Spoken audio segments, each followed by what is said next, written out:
about to listen to a conversation at the precipice of reality and understanding. I am John Patrick Morgan, and this is the Gatekeepers podcast. Hi, Ryan.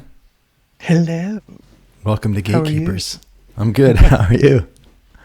Great, man. How are you? Yeah. I haven't talked to you in a bit, actually. We were talking a lot for a while there, but we've both been busy, I guess.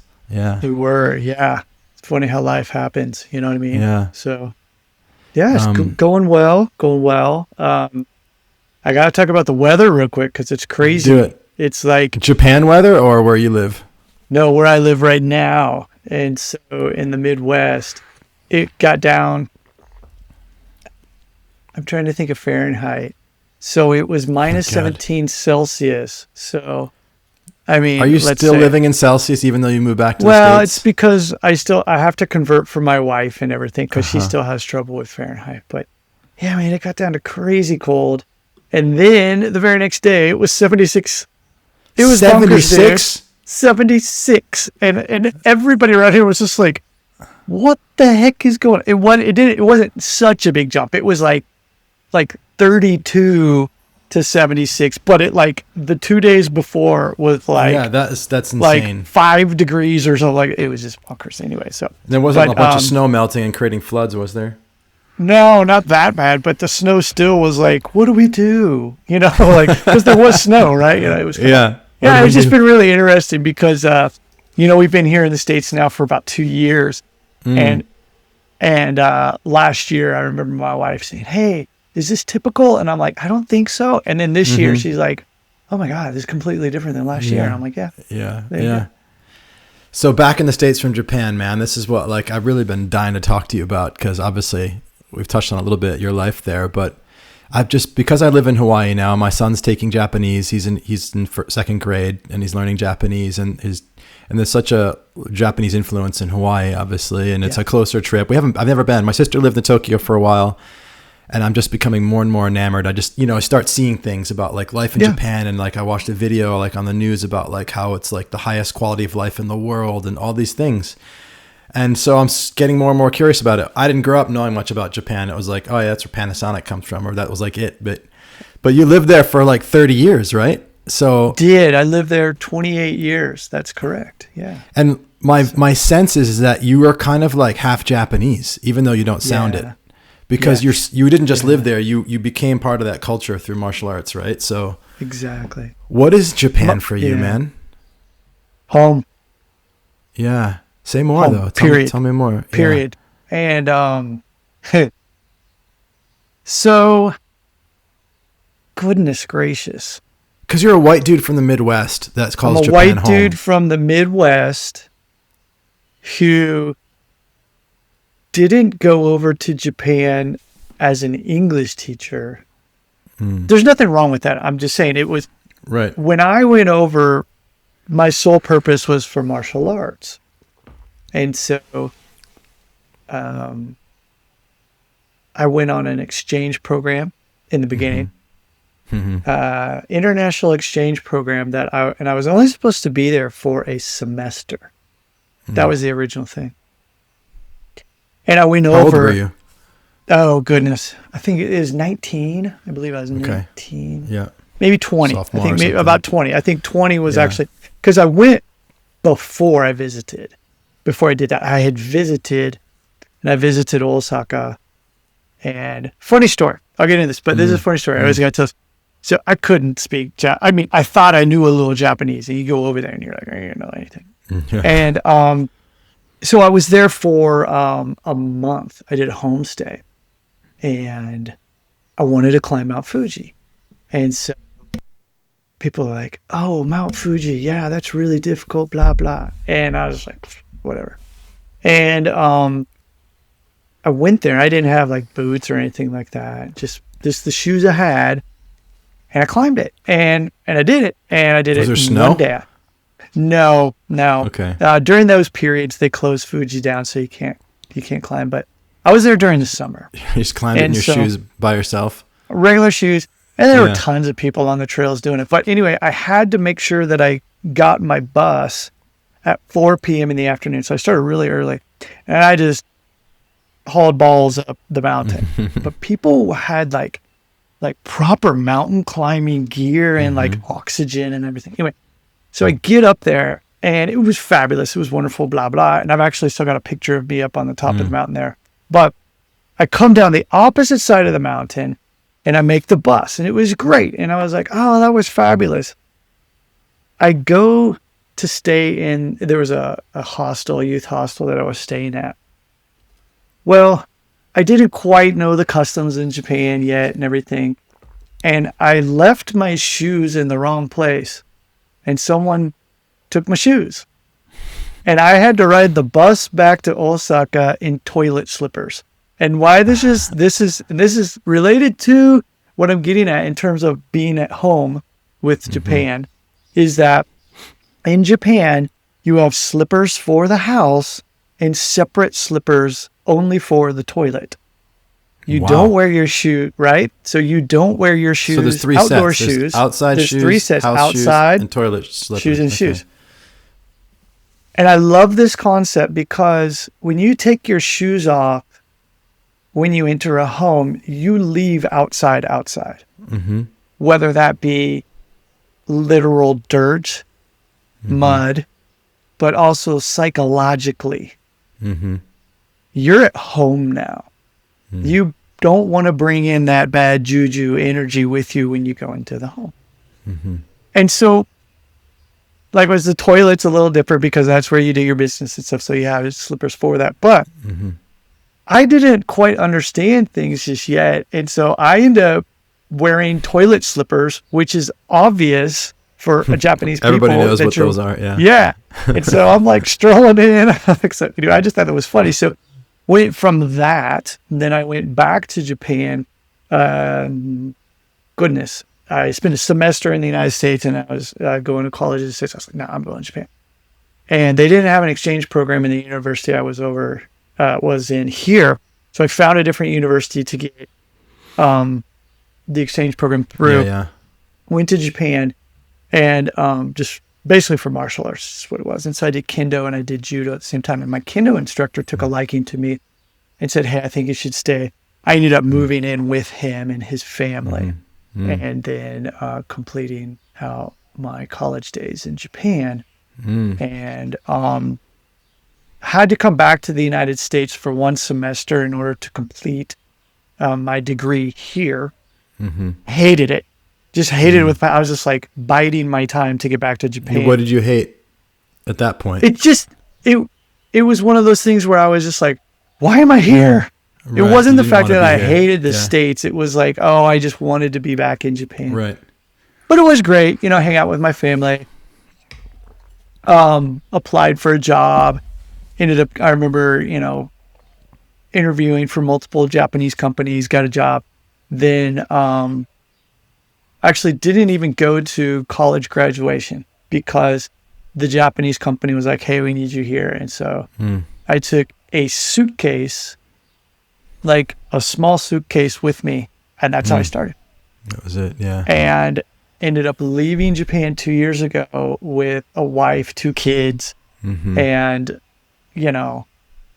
we actually sold as much as possible, gave away as much as possible, threw away as much as possible in order to start over here. But it's kind of that full circle thing. But to come back as to why I felt so at home in Japan, I felt like the time I had spent there, not just learning the culture, but the connections and experiences I had as, again, a white dude from Midwest United States, speaking fluent being Japanese. accepted, and ending up my job. I worked at a martial arts complex within a shrine as an interpreter and translator. Went to school up north. There's different dialect up there. I understood it. I didn't speak it very well, but I understood it. Moved down to Osaka, and there's various dialects in Osaka that I comprehend and speak, different than standard Japanese. And my job is interpreting, translating, training martial arts every single day, being just so involved with the culture. There were a few foreigners that I knew at that time, and it was great. But the cool thing about them as well was that they also spoke fluent Japanese. So it wasn't sometimes what you see where you will find a group of people that move to another country, they can't expat speak the language, an expat community. And, Totally. So my thing was, okay, like everything I do, jump right in with both feet or head first, But my sense from just talking to you, whenever I bring up Japan, it's like you get like this warm glow, right? So it's not just home, but there's what I'm really curious about as a guy who knows what it is to be an American and live in the States, and a guy who really knows what it is, who really knows to be Japanese. Like I'll say it, like you became so invested in the culture and it's so much a part of you. And I experience it coming through, I think, some of your business partners at GMB as well. So like my experience of GMB Fitness, your company, is that like there's the Eastern philosophy kind of bleeds through it, right? And so it's informed your worldview. So like, what is it about Japan, the culture, the philosophy, like being there that you love, not just the fact that it's home, but what is it about it that's different for you, that's special? I think one thing that really hit me hard, not just one thing, but various things that hit me hard moving back to the States that helped me actually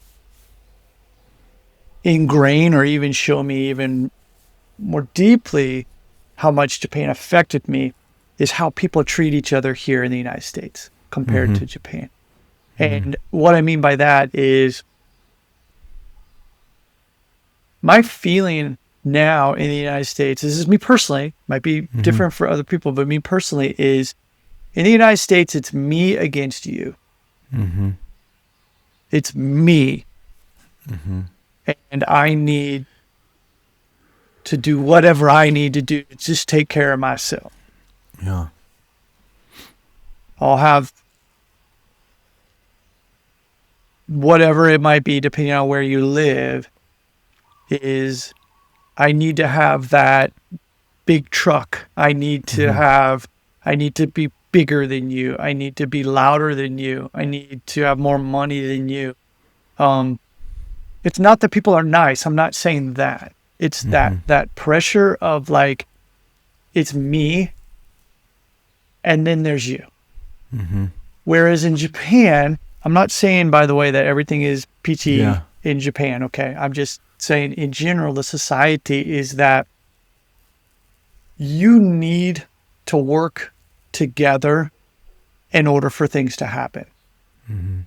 An example could be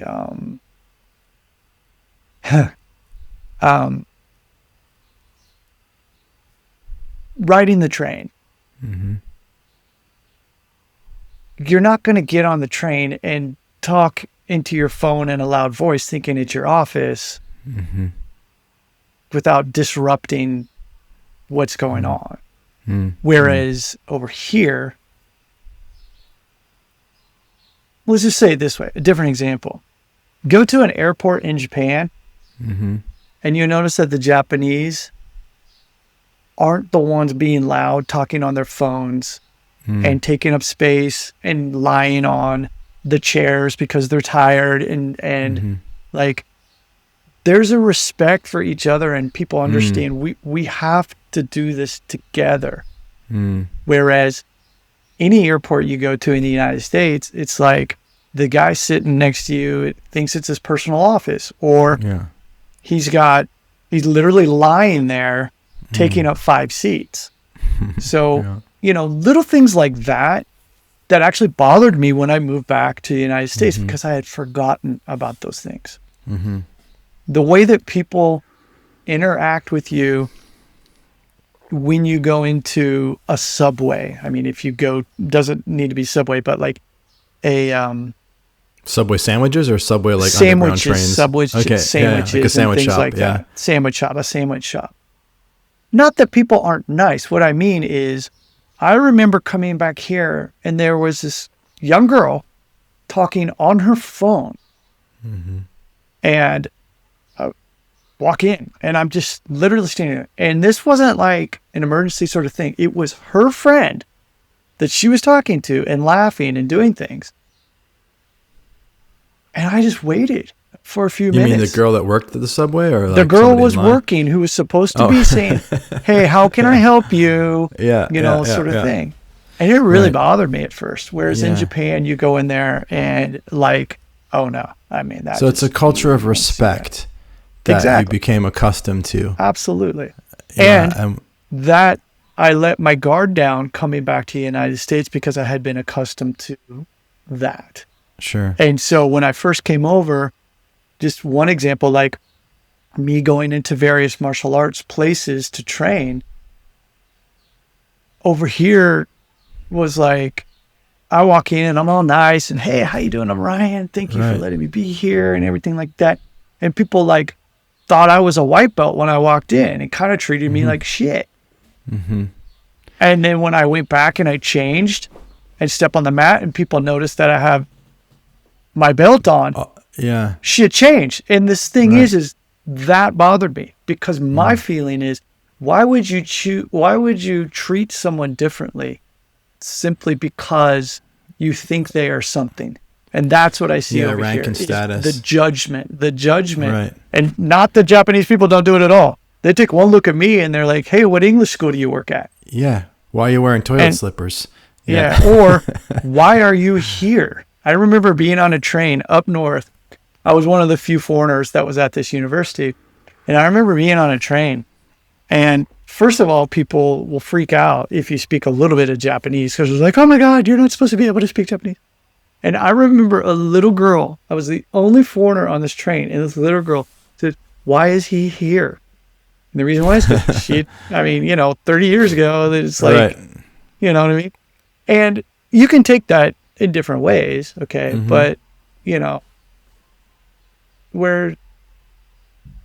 I don't know. And it was just, there's just so many different things. But why did I feel so good when I was in Japan? And again, I think it was one of those things where I made an effort to be respectful, to learn the language, and more importantly, the culture. And therefore, when those people opened up to me, I was there. I mean, it was You were like there, you were home. Yeah. that bond, you know what I mean? Mm. What's And the we have family- that anywhere in the world. Yeah, everywhere. What's in the world. family culture like in Japan? Because Very different than here. You're a family Very man. different. Yeah. But you're a family man, like the way that you do family feels like straight up Midwest family values, It is. though, too. It is. So is It it is. different? Like, It's how is it different than different in Japan. Japan? So how is it? The father's not around. Now, this has Okay. changed culturally recently. So this is different. But I'm talking like, before, the father just wasn't there. The father leaves for the company very early in the morning and is out very late drinking with company, his, Colleagues, yeah. colleagues. Saturdays, typically, probably going for work as well. Sunday is for meeting up with your colleagues to play golf or do sports or something Wow. like that. So, Even that. yeah, man, I'm not exaggerating. So, like, the father literally is never around. Now, again, this has changed recently, so it's different. But you bring up an interesting point because I didn't really have a whole lot of Japanese friends.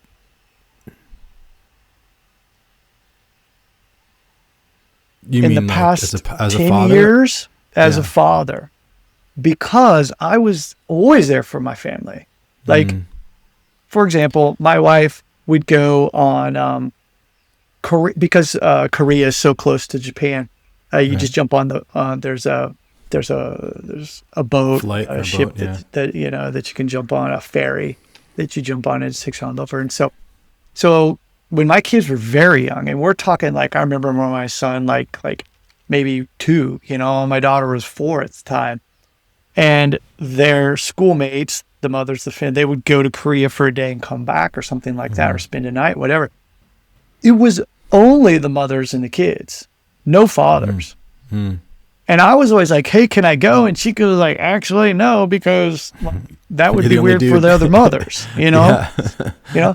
Our house, this is very interesting because when I got married, right before I got married, I wanted to teach out of my house and I wanted a house. And I didn't want to buy one.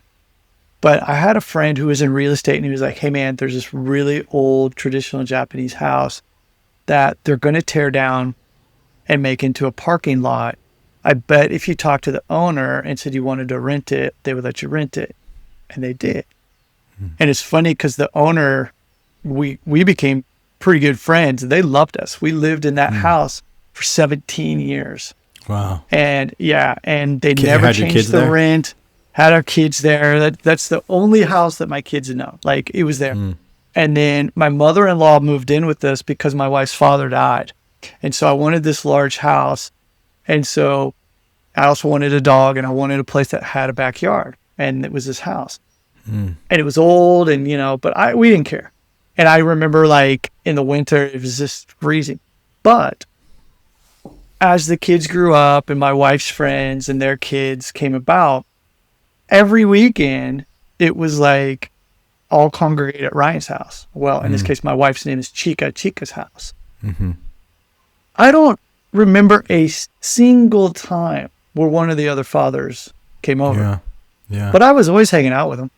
Right, And the women just knew me. They were just like, and the conversations, they just open up and say literally anything they wanted because they knew it was me. So even though culturally I changed, if you will, for Japan, I still kept myself. And I think that was also important.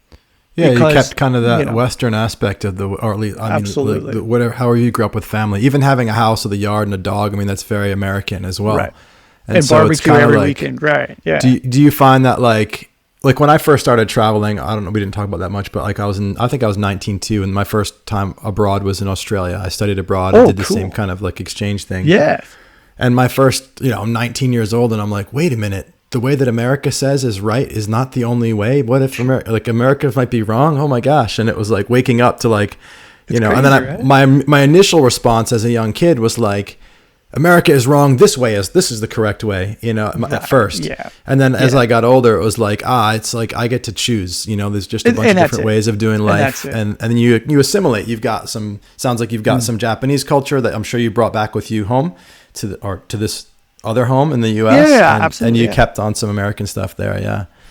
And there are things that I had to let go of. There are certain things in the Japanese culture which I just don't agree with. And like that what? was because of how I was brought up.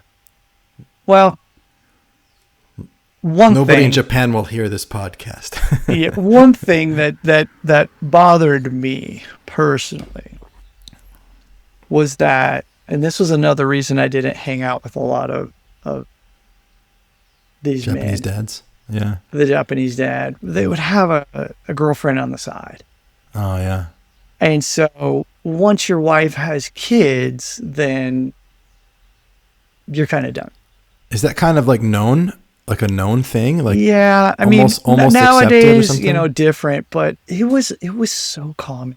Like, it was so common. And I remember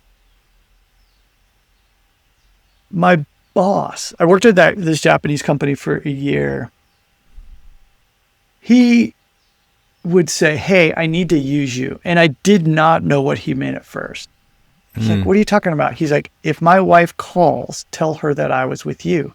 So there's still a deception. It's not like the wife knows. In that case, right? In that case, okay, yeah.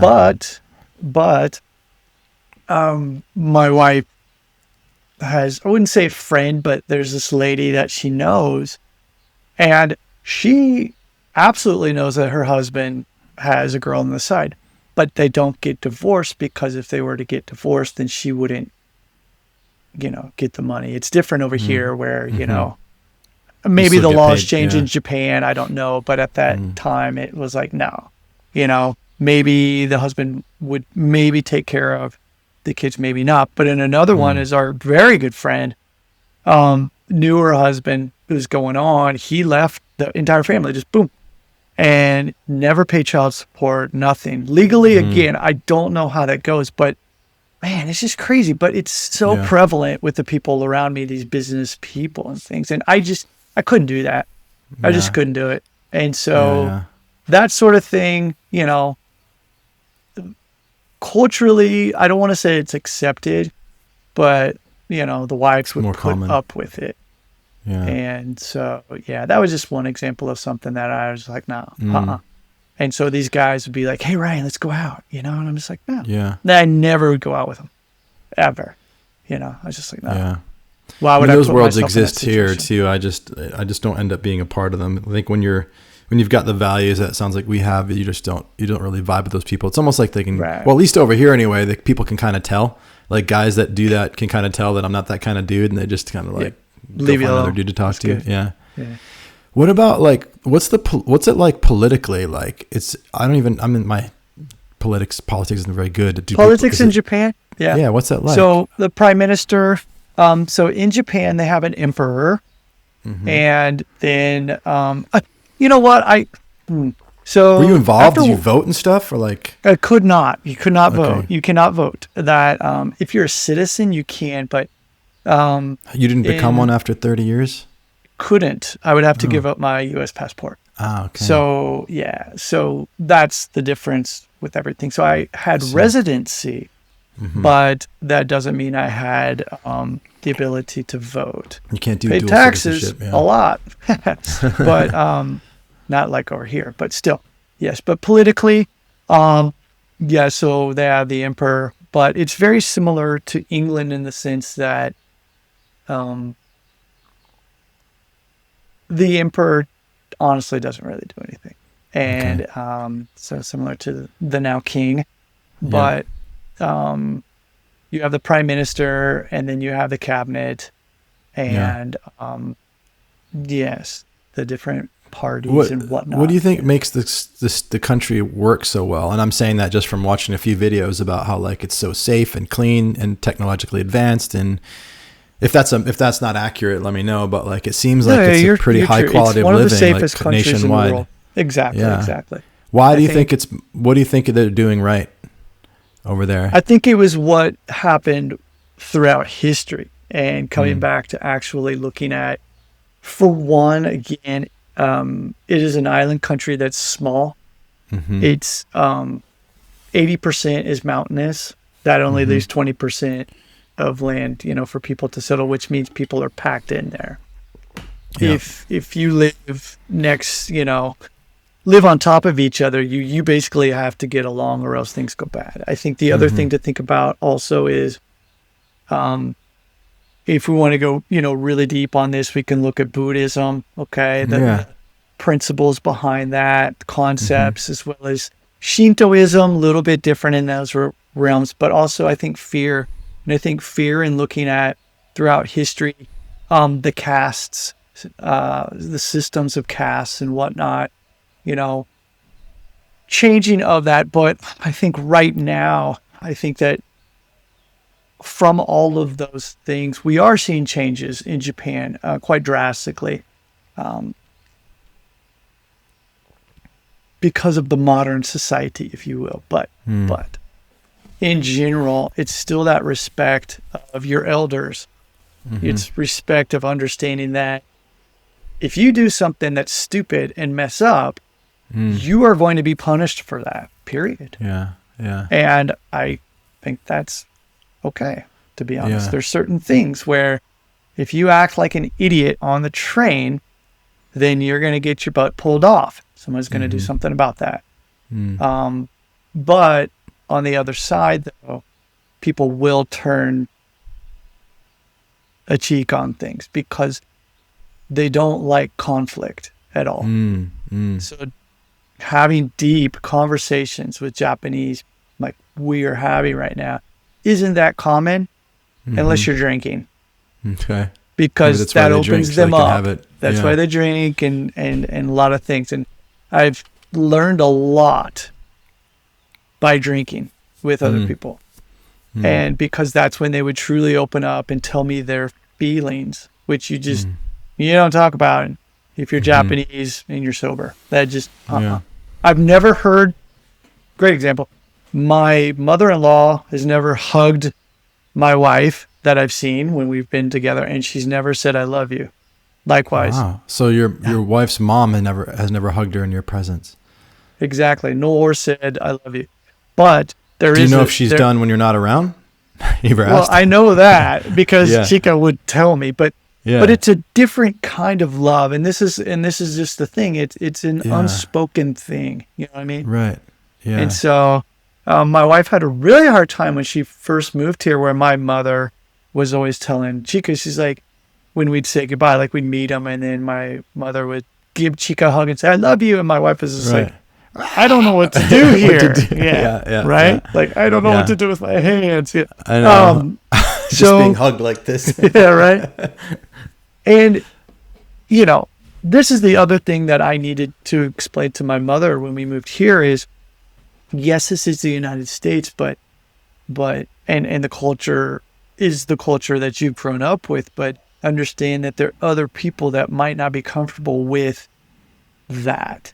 And so the acceptance, I guess, is something as well that I think all countries, all people of the world could learn. And this goes for Japan as well, because there are certain things that the way that they would speak, they still speak to foreigners, people who are not Japanese, assumptions. We all have that. We all have prejudice and things like that. But I think being open and understanding, I think, is super important. You and I both know this. And we talk about that. Right. I think both of you and I are married to people who are from a different culture, because I grew up in the States. My wife's born in London, but very strong Indian culture. Both her parents are from India. And so, even just different European cultures, like my background is Irish Italian, right? And so like when I grew up with my mom was Italian, so she's so tactile. Everything was physical touch, and like stroking my hair, my back, all that stuff. And my wife's not so much oriented like that. It's not like she doesn't want to be touched or doesn't want to touch me, but like it's not like her go-to. She doesn't think about it, right? Same. And so same as Chica. And so we've had to like. I love this thing, the love languages. You ever heard of the love languages? Yes. And so like we have completely different love languages, my wife and I. Mine's like physical touch and words affirmations, and my wife's like acts of service and quality time. So, you could say, oh, it's not a good fit, but actually it's like, I love that it creates an opportunity for growth and understanding, right? Because if you just go out into the world, it's like, well, if you love me, you should touch me. That's my projection about what the right thing is. And so it forces you, if you're game for that, it forces you to have an evolution of your experience of what it is to be a person and what a relationship is. And so, I mean, even though we've been together 15 years, like we still bump into cultural differences, both from her Indian difference and also just the English, like the language, English language, it sneaks up on you because it's the same language, but there's subtle differences. And so sometimes she'll use a word and I'm like, I don't even know what you're talking about. Right. It's just like, but it's English. She's like, it's English, And that's interesting. You say that because I think, and I don't know, but I'm guessing that also not just the fact of her cultural, in terms of India, but also the culture of England, having grown up there with that, right? That's interesting. One thing you bring up, I think, is very interesting is the lack of physical touch. And that is something my wife and I struggled with a lot, because I am very much like tactile. I want to hold hands, I want to hug and things like that. Whereas my wife was just never used to that. Like, what the heck? So that's really interesting bringing that up. I did not know that about you too. So that's Did you? What do you feel? How do you feel? It's like, do you feel like you guys have met in the middle, where she's evolved more into that, and you've kind of like found ways to experience love? Yeah, same with us. Yes. I say to her sometimes, "Can you love me with your hands right now?" Because like she wouldn't have. That kind of sounds like a hand job. That's not what I mean, but like I just mean like, touch I knew what me, you meant, but I guess it could be construed that way. So that's good, but no, that is the other thing too, because I mean, I have a feeling. It's not like we've talked about this, but I am very being. Whereas in not just my wife, but Japan in general is not a very sexual culture. They're sex crazed. It's ridiculous. Yeah. And so I personally, I'm not a psychiatrist or anything, but I personally think that a lot of the weird sex shit that comes out of Japan is because it's just being like, held inside. Because if it's repressed and it comes out in a different way, of course. Yeah. But that is something that my wife, because she was just like, oh my God, how is it like every single day you want to have sex? I'm like, Yeah. Doesn't everyone, like, Yeah. but no, that Everyone was with a dick, something that was maybe. interesting. Yeah, Yeah. exactly. Right. But, Yeah. but there you go. That's the other thing, male and female as well. So, culturally, gender wise, like there's a whole lot going on there, but that was something that was very interesting. The whole dating thing when I was first in Japan. Oh yeah, you were single when you first got there. I was single, yeah. How'd you I meet was your single. wife? How'd you meet Chica? So I played guitar in a band in Japan, and well, let me backtrack. So doing judo, obviously my body's beat up all the time, so I would go to the literal translation is like bone setter, okay, in Japanese. Okay. It's more like a physical therapist massage kind of thing, okay? Yeah. And so I was going to this clinic, and the guy and I hit it off and didn't realize in the very beginning, but both of us played guitar and whatnot. And so he was in a band. He was like, hey, why don't you join our band? And so I did. And I was with that band for a while, still going to the therapy and things, but things got busy with work, and I needed to step away. And this is when I was still working at the martial arts complex. So this is way before GMB. So I stepped away, but I was still going to the clinic, and the head of the clinic one day when I saw him, he's like, hey, there's this girl, she lived in New Zealand for a year, but she just moved back, and I think you should really meet her because I think you two would hit it off. And I was just like, yeah, okay, whatever. Because I was like, I'm doing my martial art, and I'm like focused on whatever. Like a monk. Yeah, basically. So he's like, yeah, just come to one of our shows. And I was like, okay, fine. And I go to this show, and I shit you not. I remember telling this to my buddy, and I have no idea why. But Chica was up on stage singing. Oh, and that's what I didn't explain. The reason he wanted me to meet her because she joined the band as a singer. Okay. And he was like, yeah, she's here for acupuncture, and I think the two of you just really good. So anyway, I see her up on stage singing, and I said, I'm going to marry that girl. Really? I have no idea why. That's awesome, dude. We took a photo of the first night we met. The day we met. And she didn't know that you had that thought at the time. No. But we met, and she was like, wow. And the funny thing, like, she wasn't my type. I wasn't her type. Yeah. And it was crazy, dude. And so we actually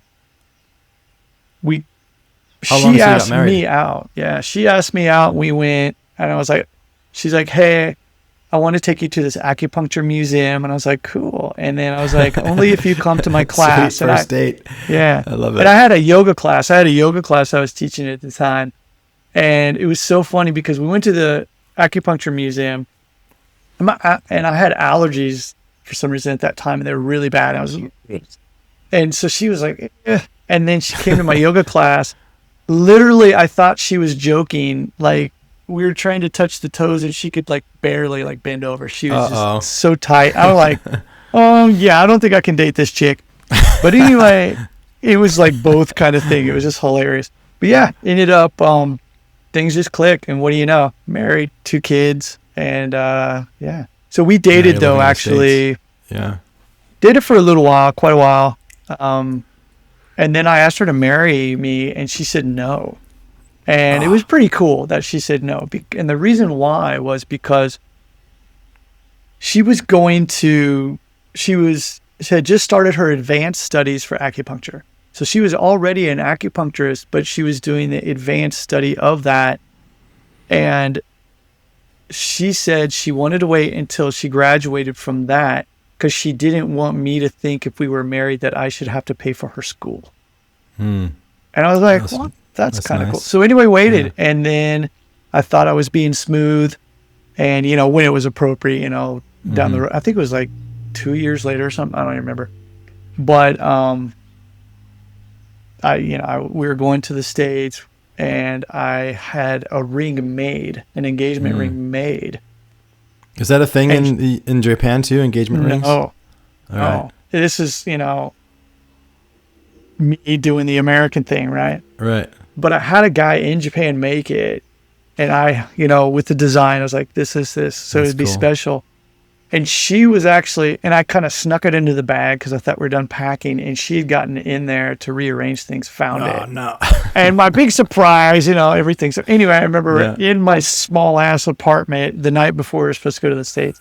I was like, That's okay. still pretty I was romantic. like, when we go to America, pretend like I didn't ask you, because Yeah.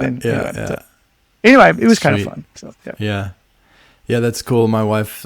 You guys, what about you guys? Yeah, I proposed to her in the States on the trip as well because we were living together in London. And I asked her mom. It was really sweet. I asked her mom and dad while she was upstairs. We were actually staying with her parents, and I asked her mom and dad before. And it was like a funny story. Is like at that point I was living with her and her parents, and I wasn't making any money. I was just starting my coaching business, and I couldn't even afford rent. And like I asked her mom and dad, and her mom's like, yes, of course. And then I said, I just want to like acknowledge that like I know I'm not making much money right now, and like I am going to make money, and everything's going to be okay. And her mom was like, oh, doesn't matter. You don't need to talk about that. And her dad's like, shh, let him talk. You want to hear about this part? It was really sweet. That's so cool, man. So yeah, they gave me the okay, and Kalpna was actually really surprised. I mean, we had talked about it. Well, basically, she was like, I was like, I don't ever want to get married because my parents got divorced at 15. I just wasn't my. I just thought this is stupid. I don't need the government involved in my relationship. That was my story. Yeah. But I loved her, and I wanted to have kids, and she was always like, we can have kids, but we got to get married, and I was like, that was like her thing, and I was like, yeah.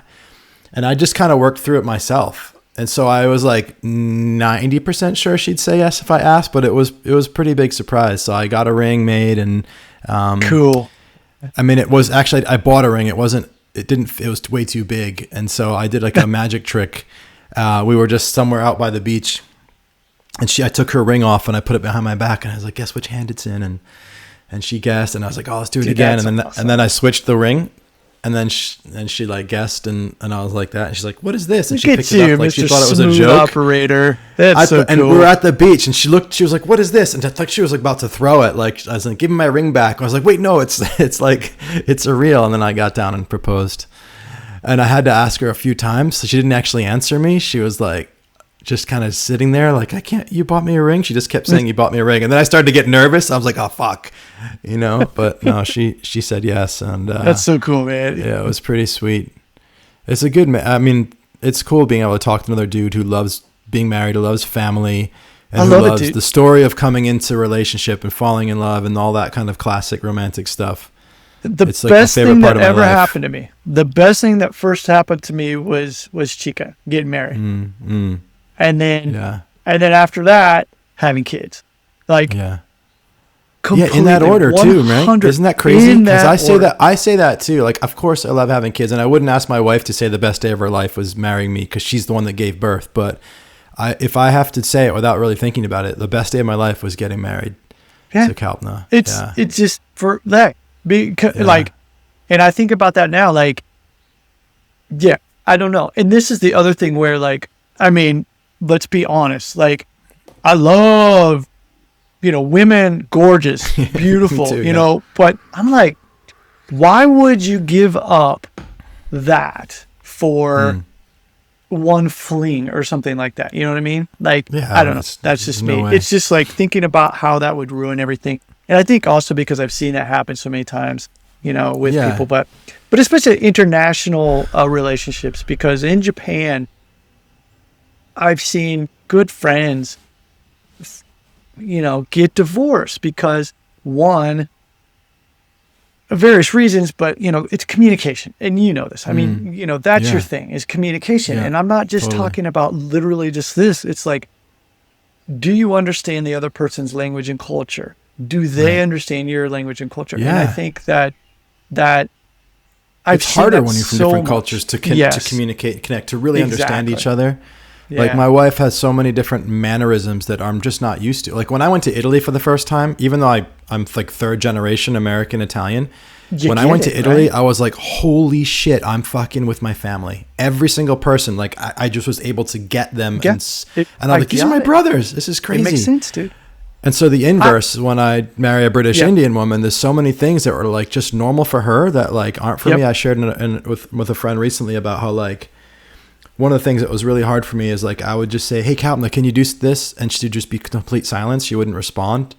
And I would be like, did you hear me? She's like, yeah. And I'm like, why didn't you say anything? Why do I have to say something? And it was like an issue for me until her mom was visiting one day, staying with us. And Kalpna yelled from upstairs. She's like, hey, can you turn the air conditioner down to her mom? And her mom said nothing. And then like 30 seconds later, her mom just got up and adjusted the air conditioner and sat back down. And I was like, oh shit, that's just how they do it. They don't like have this like, I was going to ask you like an example, thing. Right? It's just like, that's just how they operate. They don't have this idea that you have to like copy that over. Like I just saw all of a sudden, it's just not like the truth. It's just what I'm used to because I grew up with it. And so there's so many little micro things like that are just cultural differences that like, if you can be present with it and learn to see it from like a higher perspective, you can kind of, I feel like it's given me like just more relaxedness in the world with different people doing different things, different ways. And let me ask you this. Appreciation for other things. Yeah. What? So get you bring this up. This is very interesting. I find that a lot of people here in the States can't sit in silence when they're together. No, it's Does that make sense what I'm saying? Of course it does. Yeah. Like, for example, my wife and I will be in the car. Well, let me rephrase that. Can't have a moment of silence without asking the other person if they're okay. Right. I can feel Did I do something? That's in me. That's in me. That totally you know what is. I mean? Yeah. So like, my wife and I will be in the car. Every week we go, I say downtown, but it's not like downtown here. You know what I mean? It's like we go out to the Asian market. Mm-hmm. We might not talk for a few minutes, but it's all cool. We're there. Does that make sense? Whereas I'm in the car with like my mom or something, and like if I'm just listening to what she's saying, she'll stop me and go, "Are you okay?" And I'm just like, "Yeah." Right, because you haven't, dude. I am like your mom, and I'm you so haven't aware reciprocated of it because the fact that you're listening. Yes. Yes. Yeah. Like if I'm talking to my wife and like a minute goes by and she doesn't say like if she doesn't do that, like to give me some sense that like this shit's landing. I did that. Right. Yeah. Thanks. Otherwise I start getting short of breath. I get tight. Nope. What's going on? Are you listening? Do I fucking matter? It's like, it's crazy. But you have this culturally in Japan, you have it in the business setting, which is fascinating to me. So for example, when the boss is talking and saying something, you're constantly saying, "Hey." But not at home? Hey. But not necessarily at home. And I've just always found that very interesting. Although if you are having a conversation that it will happen. Like Chika and I, when we are talking and she's saying something and I'll be like, So that's different because that's during the conversation versus silence. Exactly. That's what I'm getting at. And that's what I think is both are hard very for me. interesting. Yeah. And I know. But it was tough for me in the beginning it's something when I went to Japan.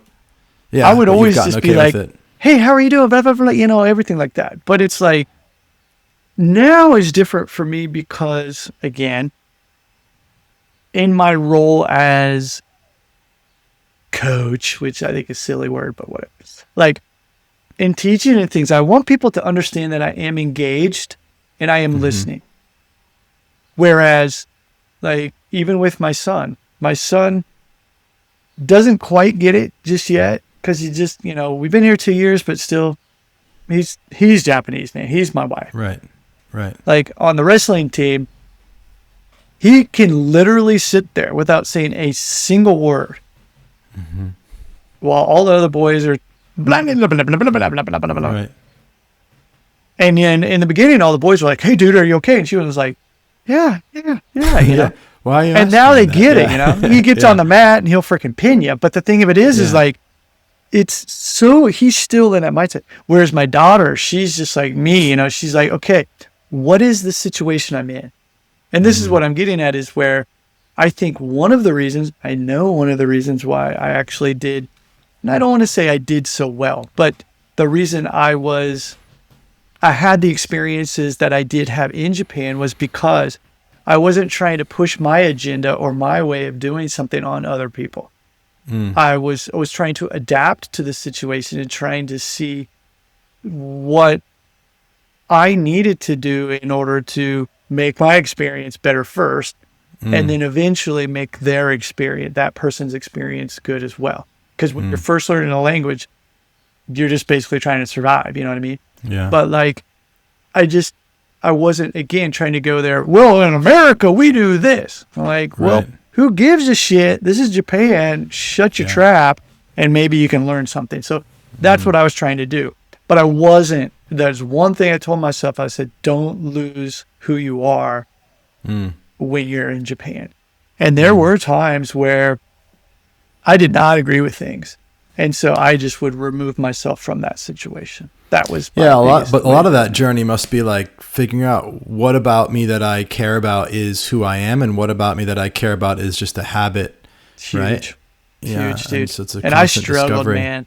I struggled so much. And so, but I do really believe that martial arts, and still to this day, for me personally, allows me to go deep.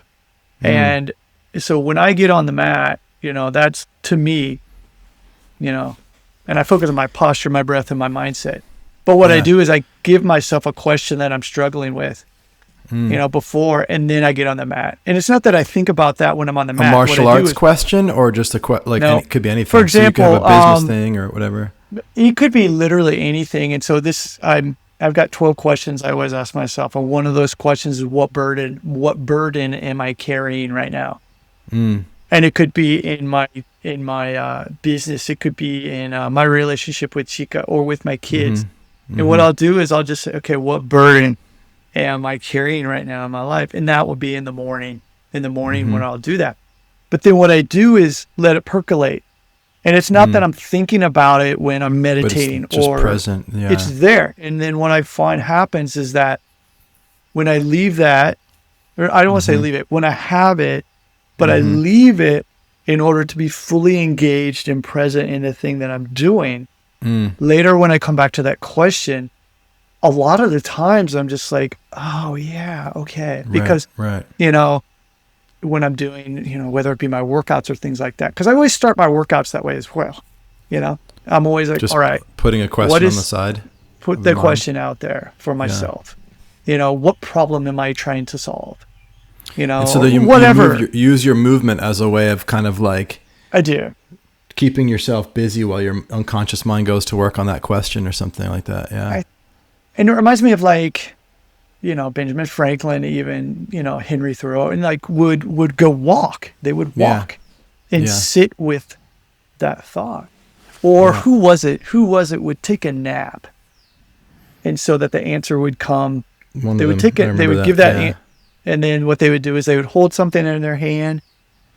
And they'd like wake up as soon as they started to fall asleep. Yeah, when they started to fall asleep. And then typically that solution would come to mind. And I can't remember who that was. But anyway, things like that fascinate me. But over the years, that was my thing. And then, my switch from martial art mindset to helping people mindset was really me looking at, all right, this person is weak in this area of their body. If they were to attack me, this is what I would do in order to take them down. Change to, this person is weak in this body. How can I help build that person up? Right? Yeah. And so that were little things like that. So interesting. Does that make sense? So that was it makes my perfect change. sense, yeah. And that changed when I was in, I believe, my second year of working in the martial arts hall, because I was training martial arts like all day long. It was quote unquote part of my job. I was getting the crap beat out of me all the time. And so I was like, oh my goodness, how can I continue to do this?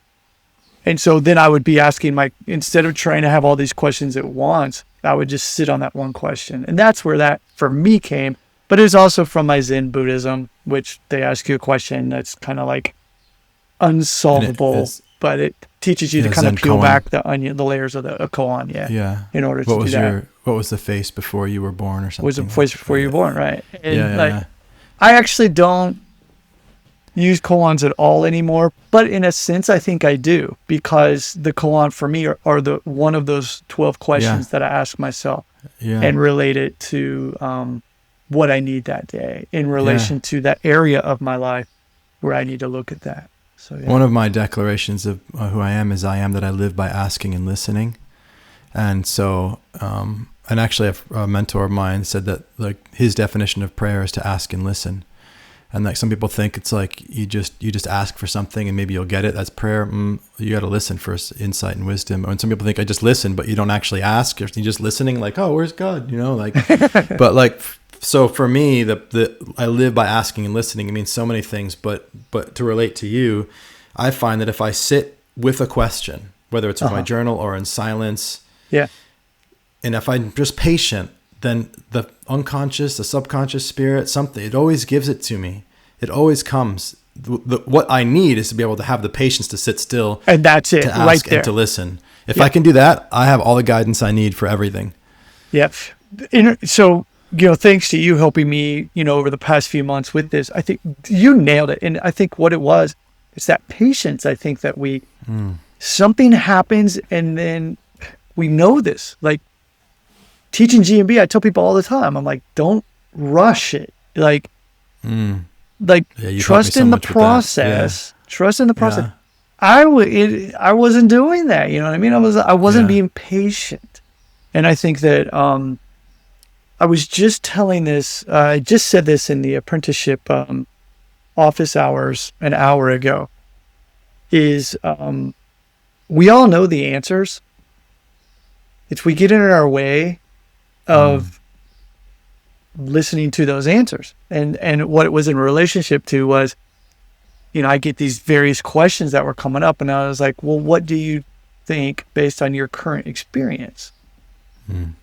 And I was like, don't tell me the answer. I want you to go and actually sit with that. You know what I mean? Yeah. And I don't know, we could get in a whole other topic of like, one thing that kind of drives me crazy, and this is another reason I actually like Japan, is the minimalism. Yeah, I love that too. In actually trying to keep things simple and keep less, so that you're more aware and focused on truly what's important to you. And this is something this year I've especially come back to. In January, with my workout programs and everything like that, that was it. What is true? How can I cut out the things that don't serve me? And it's tough because it's like FOMO, Yeah, for sure. I mean, I love working out, but I have learned and taken so much from that. I mean, I'm doing actually a lot less right now, more so because I've just been working so much, but as I've got but I'm getting gains, dude. Like I'm doing dips like one day a week, but I've got a weighted vest and I've got these little, I think these are like 3 or 5 pound weights, and I add one every week. Oh, perfect. And there you go. See? And I'm at 35 pounds doing 7 reps, and I'm going. The other thing too is which I'm going to do, I'm doing a GMB, I'm doing a workshop for the Alpha Posse for your company. Thanks for telling Rose about it. But so we're focused on, it's going to be strength mindset. Yeah, it's going to be strength mindset. And I'll be one of the parts of it is going to be specifically around what you do with your mind when you're working to failure. Because I've got so much to say about that. And we've had a little bit of a back and forth, but the kind of failure that I'm going to when I'm doing these dips, it's I don't have to do dips for 2 weeks. I'm going to be getting gains for 14 days based off this one set. And it's one set. And it's because, and you said something to me when you were talking about muscle ups, I was doing them all the time, and you're like, I want you doing once a week. And I was like, what? He's like, because I want you fucking hungry. And that's such a good perspective because I know I'm only doing these dips once. So that's an example of the minimalism. If you're doing so much less, you focus so much more energy and intentionality, concentration, and you get so much more out of it. So I love that. And I'm doing that with my martial arts as well right now. And I just talked to my coach, and he was just like, man, I love it. And it's There What are, does of that course, different. what does that look like in martial arts? Like to do less? Is that like you just focus on the basics or something, or what is it? How does it manifest? You focus on what serves you. It comes back to everything. And so, like, I'm always using the basics. But for example, let's just be honest. You get on Instagram and there's like here's a new technique or here's a new technique. And I'm like, okay, the way I'm looking at it, just like I do in GMB, those things really are just flashy versions of this. And so, like, of whatever this is. So for me right now, I'm focused on, there's different parts of my martial art. But what I mean is, like, if I look at like a submission, right now I'm only focused on 2 submissions. That's it. If something's right in front of me, I'll do that. That's fine. But what am I focused on getting better at? Yeah. Not all this other stuff. Just this. So you're one practicing thing. that when you're on the mat with people. You're just aiming for that. Just how can I get into that position? Yeah. And therefore, it forces me to find other ways to, like you said, get into that position or transition from that position. So similar to what I talk about when we were in GMB. And so, people are like, oh my God, I wish I could move like you. And I said, okay, well, for one, you're never going to be able to move like me. And the reason why is because you're not me. And I don't mean this in a cocky way. I mean, literally, you're not Ryan Hurst. Like, you probably move better than me in certain ways. Okay. Like, focus on you. But the one way that I've been able to move the way I move is because I literally would put myself in a box and create constraints and force myself to get creative. So sit in a squat and see how many different ways you can get in and out of that squat. Get in an A-frame, see how many different ways you can do that. And I would do that. That's what an artist does, dude. You give somebody constraints and you let them play within them, and then that's what you create art. That's it, man. Yeah. And that's all I've really I'm trying to get back to, I guess you could say, my roots. And so the past year and a half, almost 2, has felt more just like survival, to be honest, moving back to the United States. Transitioning back to the States. Transition. Whereas now I'm like, all right, it's time for me to really come full circle. Next evolution. And really look at the things that bring me joy, the things that serve me, and cut out all the stuff that I just don't need to be doing, So I want to know more about your martial arts world, like, and specifically, I've did martial arts from like 12 to 25, so I've got enough of an understanding of it to have a conversation. But it's been a while, 20 years now. So, but I haven't met. So I've met lots of martial artists, but I haven't met anybody else that has 5 black belts. And so I'm interested in what is it about. I can't, other than Bruce Lee, I don't even know of anybody that like went into so many different arts. I guess mixed martial arts now is there's probably a lot of people. There are quite a few people out there. So like, what is it about? I guess my curiosity would be, what is it about each of these different arts that you love? Because they're all going to have something unique about them. So what are the 5, and what is it? What would you say is your favorite thing, favorite aspect of each one? Yeah. Well, I started off in Aikido. Out there? Yeah. In Aikido. You're that Steven one. Seagal. Yeah. So, he's my hero. I'm just joking. I'm sorry. I'm just joking. Okay. There wasn't a whole lot of things offered in my hometown when I was young, just to be perfectly honest. And interestingly So you learned that in the States? I learned in the States. I started when I was in junior high. Well, middle school, as they say now. And that was the catalyst for me going to Japan. And the reason why is because of my instructor. So interestingly enough, I happened across this Aikido dojo. And the instructor there had lived in Japan for 25 years and had moved back, similar to me. Wow. Okay. Right. Similar to me. So that was a pretty good school that you found locally. Oh, it was amazing. And so he was a high-ranking person, like trained in Japan his entire adult life in Aikido in Tokyo at what's called the Honbu, which is the main place.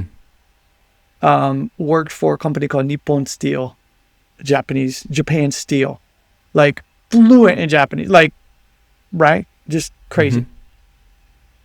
And I didn't know anything about martial arts, to be honest, but it was just like, oh, that looks, with my gymnastics background and everything, it was like, oh man, that looks like something I could do. And I got into it. I loved it because of the falls and the throw, everything involved. But the reason I stuck with it was because of him, the instructor. And he was like, Ryan, do you have a thing like for picking up language? And like, he would, teach Japanese and stuff like that. It just fascinated me. And so he said, you know what, you should look at someday going to Japan. And that's what it was. And so the first homestay I did, I went over actually to train Aikido. And it was fun. But when I got to Japan, I was kind of like, this isn't quite where I think I want to spend my energy. And I worked all the way up to black belt in Aikido. But it really fascinated me was Kendo and Judo. Not Olympic Judo, but like outside of it, where there were strikes and a lot of the ground game and things like that. So when I actually and what is Kendo? Is Kendo like an open hand art, or no? Is Kendo it like is with this. It's with a sticks? sword art. It's sword. Oh, sword. Okay. Is Yeah, it kind of and- similar to Arnis or not at all? I No, know not Arnis at stick all. fighting. So this is where you have a bamboo sword, and you have like a helmet, Oh yeah, I've seen chest protector, gloves, and you beat Wow, the crap okay. out of each other. that. Cool.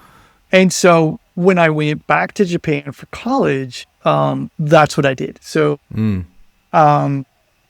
very It's small. quite a different art. Yeah. Very different. So very, Yeah. very small school in the northern part of Japan, in a place called Niigata in the mountains.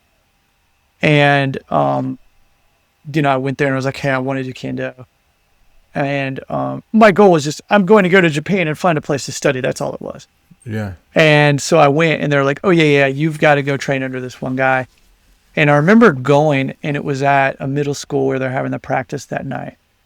And I remember that one of the instructors at the university, at the college, drove me there and dropped me off. And my Japanese still wasn't like good at all. And I could communicate, but it wasn't like, like this, you know what I mean? Mm-hmm. I remember I was a little late. The person taking me there was a little late. They had already started practice. And so a person came over and said, hey, sit down here and wait, and the instructor will come over and talk with you. And I was like, okay, great. I thought it was a test. In my mind, I was like, oh, they're putting me through this test to see if I can do this. I gotta So I prove. sat with my legs folded underneath me in seiza position and sat patiently there. And then, and it was a long time. Like I waited like almost half that class. I was dying. Your legs I remember, are on fire. Oh, I couldn't move. And he came over and he's like, I noticed you're sitting in this, and I didn't quite understand him at first, but he was like, I noticed you're sitting in this position. He's like, relax. And I was like, yeah, but he was like, no, you don't have to sit like that. And I was like, whatever. But this ended up becoming my Japanese father. And so Ukisu Sensei. And so this is the instructor. He's the head instructor there, who I ended up moving in with his family. And so thanks to him, I studied with the Japan Self-Defense Force and the police in that area doing Kendo. Got my black belt under him. I was the first non-Japanese to receive black belt, to get black belt in that area, region. In that region. And then I did judo along with that at the at college. And So did night and day. they had judo at that same school? At the same school, yeah. And by night and day, I mean like Kendo is very gentlemanly. It's very strict, very It's a sport. It's right? a sport, but my instructor didn't really. Yes, you do the sport and you compete, but his thing was proper Kendo. Doesn't mean flashy techniques. It means posture. Focus on your posture, your breath, and your mindset, and that's where that concept for me That's where it comes from, and yeah. I still use that. And it was, and you would, everything you did with intention, and there's a purpose and why you're doing this. And then you go to judo and it's all like, hey, funny. Yeah, it was just so funny, dude. It was hilarious. Is judo Japanese too? I don't even know. Oh yeah, yeah. It is, judo. Yep. And so wow, fabulous. Kido, And then, judo, kendo, all Japanese arts. All Japanese arts. I've only done Japanese arts until I started Until Brazilian jiu-jitsu. Jiu-Jitsu, which is actually from But Japan. you started in Anyway, Japan? We won't get into that, right? Is Yeah, it really? It's just judo, dude. It's just Everything's fucking judo. Japanese. Yeah, yeah. But yeah, man, and I did that, and then after I graduated from college, then I moved to Osaka, and just judo just really took off for me. I just really just fell in love with judo, and was doing judo. I got hired by this martial arts complex. That's when I started doing other arts because it was kind of sort of part of my job, because I had to sit in sometimes in those classes and translate, or pardon me, interpret for those instructors. So that's when I started doing Daito-ryu Aikijujutsu. And Aikido comes from Daito-ryu Aikijujutsu. And then I also started doing, I didn't mention this. The one thing that's a little bit different than other places that did Kendo is that my instructor also had me practice what's called Iaido. And this is where you use a real sword and you practice drawing and do forms with the sword. And so when I got my black belt in Kendo, I also got my black belt in Iaido. Okay. And so that was kind of like It's a 2-for-1. how they did it. 2 for 1, Yeah. but you still have to work on it. Yeah. Whereas other places might just do a Iaido or just do Kendo. So I was really lucky that I had that. Was also extremely lucky because of the on the weekends where I would have on Sunday mornings where we would train with the instructors of the Japan Self-Defense Force, who were also police officers. And so and the Kendo is different. And so it's not the Are sport. the police it's, armed? Just kind of an aside. I'm just the trying to police picture are this. armed, how but the you martial art won't fits see them in. using their thing. Yeah. By the way, all police in Japan have to have a black belt in Judo and Kendo. So they're all ninjas. That's pretty awesome. Yeah, pretty I mean, badass. it's so peaceful Yeah. over there, and I really want to use it. Yeah. But yeah, that was that, and then I started. Really got into what's called Shorinji Kempo. Shorinji Kempo is a art of a mixture of karate, judo, small joint manipulation that focuses on Zen Buddhism. Oh, interesting. The underlying, it's you start The off philosophy is meditating. It's Buddhist. the philosophy, and we do this martial art to bring other people up. And I got up to 3rd degree black belt in Shorinji Kempo, and it was lovely. My instructor, I just absolutely loved him, but he told me that I needed to leave the organization because there was a huge shift with the top of Shorinji Kempo, where it just became about money. And and he said, Ryan, I just don't want you affiliated with this. You should leave and focus on for your own well-being, basically. for my own your well-being. good. He just really, and I just appreciate him so much for that. Likewise, interesting story. I was working at that martial arts complex, and it was located inside of a shrine. And so my boss, who thanks to him, I was still in Japan. My boss sponsored my visa. So I was actually sponsored through a shrine. I hadn't met my wife yet. And he was grooming me to actually run the martial arts complex. I was, after he stepped down, I was to take his position to become in charge. The dude. Yeah. The dude. The top, that's called Guji. Guji is like the top priest of a shrine, Right. changed. And the new priest that was coming in was intense. Like, had a chip on his shoulder, something anyway. Completely wanted to get rid of everybody. Like, tried to take over with the martial arts whole and everything. And my boss said, Ryan, he said, similar to my, Shorinji Kempo guy, he's like, hey man, I don't want you to be here. I think you should start your own company. And I did. And that's where it started. And so I started my company called Real Creative Health. Oh, so this is before GMB. Yeah, Real Creative Health, because it's Ryan Christopher Hurst, Real Creative right. Health. Yeah. Our same And so, acronym. Nice. and so that's what started. And so my company now in the United States, because I had to start a new company when I moved over here. Same. Yeah, It's Real Creative same. Hub. But anyway, Yeah. so yeah. And so I did Shorinji Kimpo and absolutely loved it. But during that time, you know, Brazilian Jiu-Jitsu was getting big and whatnot. And started training in that and just found I just really enjoyed it with the group that I was associated with. And the one thing I want to say that's interesting is that I don't remember really paying hardly anything to learn martial arts in Japan.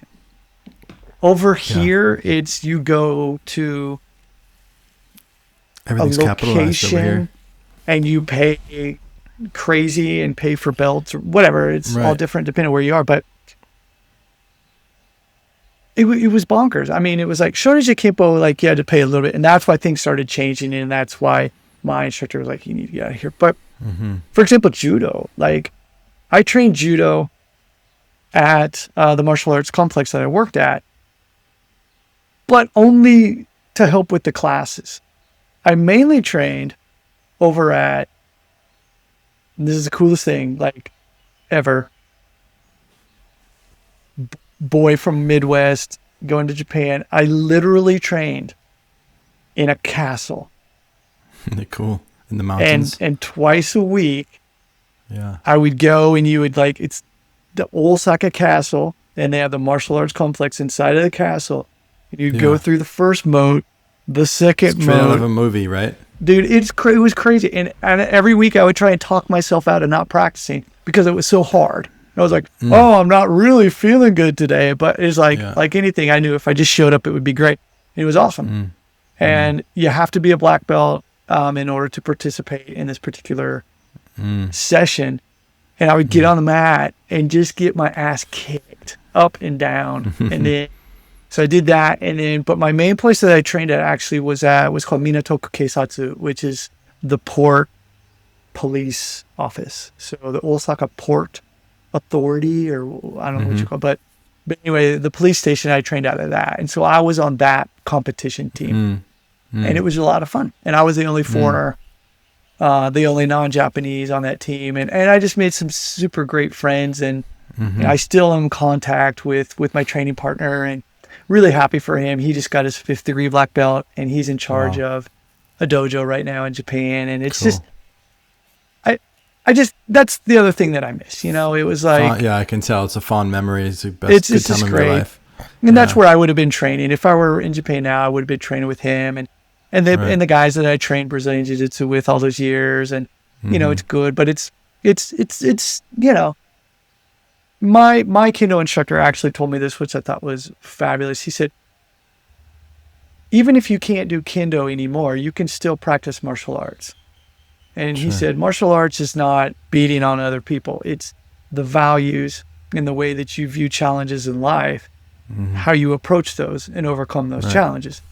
Yeah. That's really the meaning, because what it is Budo. Budo is that mindset of that. And and I just, that was the thing. And so coming to the United States, I was like, you know, I have no idea what I'm going to be doing martial art wise, but I know I can still keep practicing that mindset. So yeah, that's just been it. So. Something interesting that you said earlier when we started talking about martial arts that I wanted to come back to was about how you moved from seeing weakness in people where you could take them down to seeing it as a place that you could help. And I was just thinking, wow, it's so interesting because, I mean, first, there's two aspects to that. One is I remember in my 20s, like if I was walking through a city, it'd be like, can I or can I not take that person? And can I or can I not get that woman to sleep with me? And it was like, that was my attentional field, right? It was like, but then at a certain point, it was actually when I was studying Buddhism, Tibetan Buddhism in India, when I started to become witness to my own thoughts, right? And then I started noticing these patterns of like, wow, I'm walking through the world just thinking about whether or not I can beat somebody up. And I was so subject to that before. And so it was like, once I became witness to it, I started to let that go. And that was an opening for me and some freedom. But the other piece that I want to bring in here is that, like, when you said that about seeing people's weakness as not something to beat them with, but like something to help them with, I realized that, like, in my work now, like, I can't walk out into the world and hear people talk without seeing their weakness. But when I was younger, it was like, that's how I can influence them or sell them on something to get what I want. Sure. And now it's like, my God, like I could help that person. Right. So it's so interesting because I know when you see somebody move, just walking, you're like, you can just you see their body. You're like, oh my, man. Whereas nobody else even notices. Right. Yeah. And it's so interesting to have that in common, but in a different context. It is. I love that. I remember when Chica and I were first dating, I had a habit of, at the time, there weren't a whole lot of cafes like this in Japan, but they started to have cafes where they had a little area outside where you could sit. And, I mean, if you're in Europe, Spain, wherever, Italy, doesn't matter. Obviously, you know, in front of the cafes, they're going to have tables outside with, you know, umbrellas and whatnot. But in Japan, it was still kind of rare. But I used to sit outside in order to train myself. People watch. And I would say, oh my goodness, this guy has his computer briefcase bag over in the shoulder, and you can see how he's hunched up this way. And I said, oh, therefore he's cross-sling. This hip is going to be weak. Therefore this, blah, blah, cross-body rotation, whatever. And again, that's what it really, when I was kind of getting my brain around to thinking, how can I help people? I realized I couldn't just go up to a person and go, hey, I can help you. So what I did was I would practice by looking at people and think, is that correct? Then I would go and look it up in the library because the internet, you know, whatever back then. But and so now exactly what you say is that I go to the YMCA once a week, and I train at the YMCA because I don't have a sled and I like to push the sled. And so I go there and I see people doing certain things, and I'm not judging. It's different. It's the difference between, and oh man, I really want to say something to help that person. You know what I mean? Yeah. And it's the same with me. Yeah. Yeah. Go ahead. No, I was just saying, it's like, for me, the place where it's hardest for me not to say something, and I don't because it's so often inappropriate, but it's like when I see couples, like about relationship and stuff, like if I see people like at a restaurant and they're just like not getting along, and I can just see like the pattern, and it's like, man, if I could just like talk to you for a minute, but you're not going to go up in the middle of somebody's set and be, you know, I mean, I guess you could, right? I could, but it's just not the common way of being I think in people society. can misinterpret that here, especially. So you brought this up, and I mentioned it in the very beginning, like the way that people, for example, you said, can I take that guy down, or can I sleep with this girl, something like that? I see so many people, even my age at 52, who when they walk into a place are just like, am I the baddest motherfucker here? You know? And it's still, like, they're still locked into that 22-year-old mindset. You know? Exactly. And again, I'm not judging. What I'm trying to do with myself, which I still struggle with, is I mean, again, coming back to the practice of Buddhism, what is the reality of what's happening here? Not what I'm wanting it to be, okay, or not what I think it, you know, is, but like truly, like it's sort of like one of those things where, you know, someone could be having the worst day of their life and just not be there, and me misinterpret it as something, and we get into an argument. Right, for stupid shit, instead of just going, are you okay? And they're, well, actually, no, my wife just died. I'm just coming back from, you know, the hospital. I'm just kind of out of it. And, oh, fuck, you know, like that's something I'm trying to be more aware of in everything I do. But I think that the past year and a half has been difficult for me because I've been getting trapped into, you know, where I was. So you're bumping, and I know kind of going off on a tangent here, but the cultural thing it makes sense. Well, Yeah.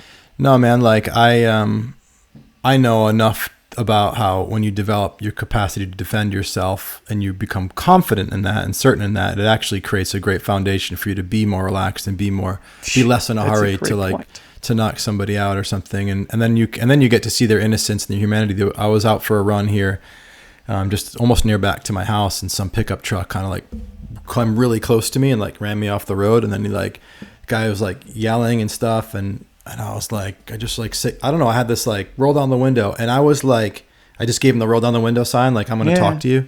Yeah. And I was literally like teetering on, I am going to help you with whatever you're going through, and I'm going to fucking smash your face in. And it was Yes. and I didn't know which way yeah. I was going to fall, Right. but I knew I was going to be I was in action moving towards him, and I was going to fall one way or the other.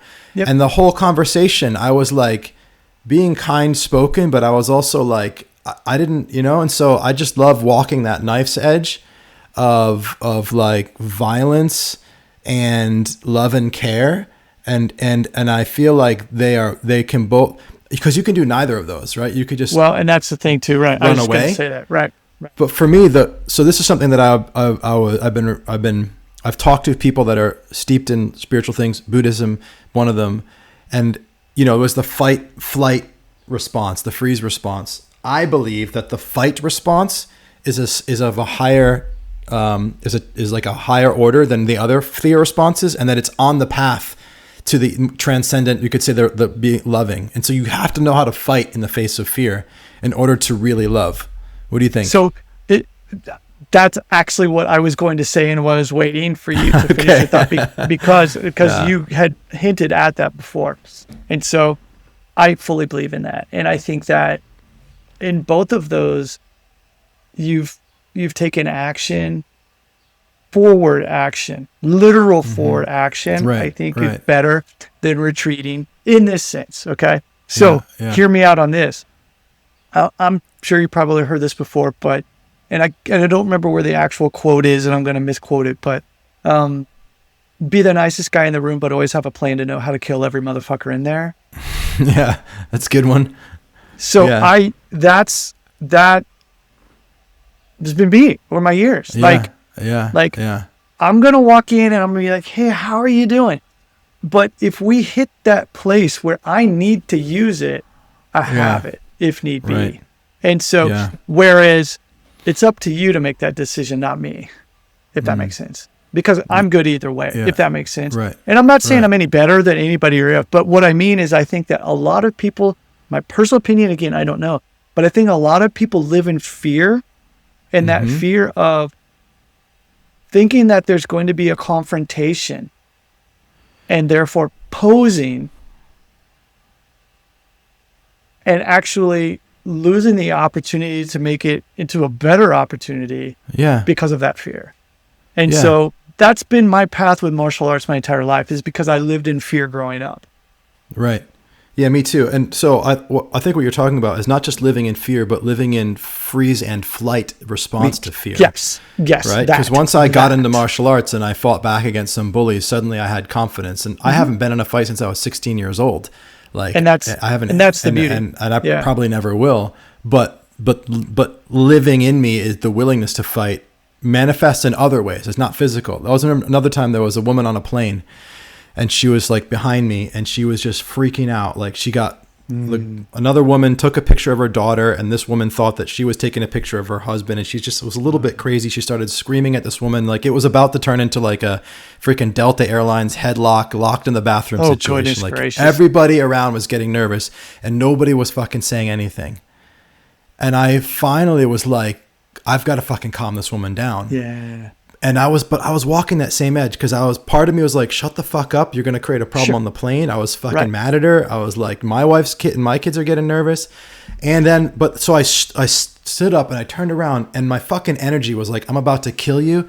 And but my language was, yes, like, I'm here to help you. And I like captivated her attention, and I held her eye contact, and we both have like tears in our eyes, and I told her she's going to be okay. And the whole thing calmed down. And like later this woman was like, thank you. Her husband found me. She's like, thank you so much. And, but the only reason I was able to love her that way is because I was ready to kill her.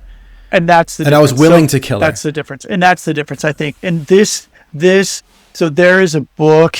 Oh my goodness. I think the title is called When Buddhists Attack. And it's looking at the relationship of Buddhism and martial arts. Because if you think about it, it doesn't seem like it should fit. But the willingness to be able to live on that edge, but then exactly what you just said. In order to get here, you have to have the knowledge that you could bleed, and you're willing to bleed for whatever it is that you're moving towards. And I think the higher the martial artist that I've met in my life, the more peaceful that person is, one, in dealing with violence, but the sheer fact that they've dealt with, well, not every martial artist has, but the guys I typically hang out with, violent, they're able to move beyond that so that other little things in life don't matter as much. They're not a big deal. Working with the guys from Hostage Rescue Team is a great example. I mean, they've literally seen the shit. The FBI dudes? FBI Hostage Rescue Team. Yeah. Like, they're some of the chillest dudes you could ever meet. Nicest guys. Nicest. They want to help you. But they will fucking kill you. And exactly what you just said. And they can. Yeah. Like, they're at that level of skill is what I mean. But I do think, like what you said, I think, like, again, it's like, I don't know. I just could talk about this forever because I think about it all the time. Because it's like, okay, how am I channeling this energy right now? How am I channeling this? I could get on the mat. I could get on the mat with somebody who's being an idiot and crush them if I really wanted to. I might lose. That's fine. But I'm going to make them pay for it. Or we could go, hey, buddy, what's going on with you today? Why are you rolling like a dick? Okay. And then him be like, oh, sorry, man. I just wasn't even thinking about it. Like, there's so much. So I was like, cool. All right. Can we bring it down a notch and everything's cool and we can actually train? And he's like, okay, cool. And that happens a lot. But then you have other places where they're like, I'm getting on the mat and crushing this guy. Just fucking flare up. Yeah. Right. You know what I mean? I'm just like, so that's just, one example there. But this is why I think that, I train out of my house now because it's invitation only. And the people that come here take their shoes off when they come in my house. Right. Leave your things outside so that when you're on the mat, you can focus on being the person you need to be for everything outside. And so that's how I view what I'm trying to do right now. And so what do you you have just separate said, slippers though, in the bathroom though? Well, we them? do. You For do? them, yeah, because they're dirty ass feet.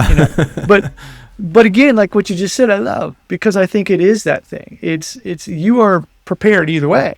You're good to go either way. Yeah. And it's not that you who makes the decision. It's they make that decision. Yeah, they make the decision. Yeah. In a way they do, but like, I guess if a person started physically attacking me, I might, I would respond physically. But even then, only to the degree that was necessary to get them to stop doing that. And that's what I'm getting at. And that is why we practice. So just quickly, so I love this conversation because my goal in going through the day is like, it's not that I don't want conflict. Okay. It's not even that. It's almost like a game. It's like if someone is screaming at me, how can I actually improve their day? I think about that. Yeah. And so we have this guy that came to train with me because he's just like, yeah, man, if somebody gets in my face, what should I do? I'm like, well, if somebody gets in your face, first off, you should think about what led to that incident. Yeah. You know what I mean? Maybe like, apologize that's the first for something. thing. Yeah. And maybe it's just a matter of you just swallowing your pride going, oh man, my fault. So sorry. Have a good day. And the guy's like, whoa, yeah, but what if, I'm like, dude, what ifs only happen, okay, if you let them lead to that thing. I'm like, yes, certain things happen and whatnot, but exactly what you're getting at is when I said it's up to the other person, it's like, if you're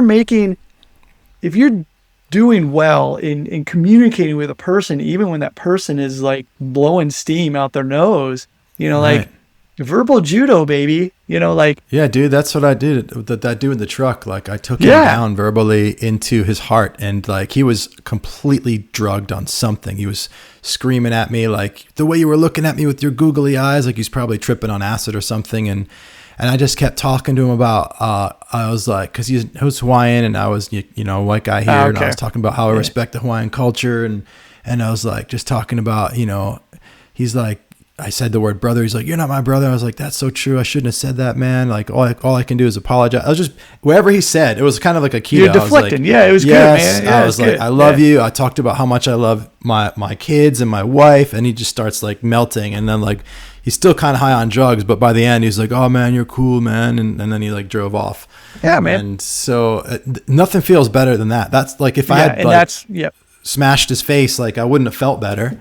You know, the last time I hit somebody in the face, I was 16 years old, and it still haunts me thinking about being in Spanish class after that fight and him rubbing his face and it being red. Like that hurt me more than it must have hurt him to get punched. Right. You know, this is so good. I mean, there's one thing that I don't like, the term self-defense. Tell me, what do you like? Or why? I like self-preservation. Defense means you're passive. Preservation means that you're taking on the opportunity to change the situation. Okay? So to preserve how things were, okay? So there have been times where I've trained with guys who need a win that day. And what I mean is when you spar with them, you can tell they're just like, and it's not that I give them that win. You make them feel that they're really working hard for that win.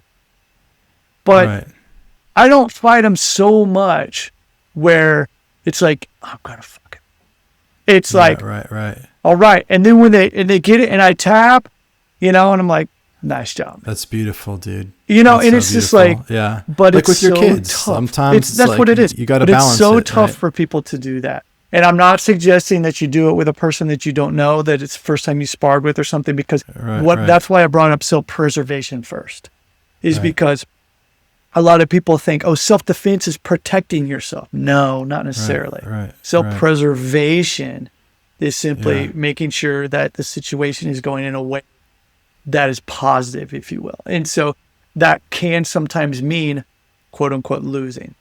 But I don't see it as losing. I see it as winning. You know, as long as you're preserving your body and not letting your body get hurt and your mind get hurt, then you're cool. And again, just being like, oh, my bad, dude. You know? Yeah. That apologies to me and forgiveness are fucking way more powerful than a sword or a knife or a fist. Amazing, dude. It's amazing. So I love you, brother. This has been so much fun. Love you too, man. Thank you so much. I love this. Yeah. I love this. Awesome. So good. And we got so much more to talk about. So Next later, time. Dad. See you around. Thank you.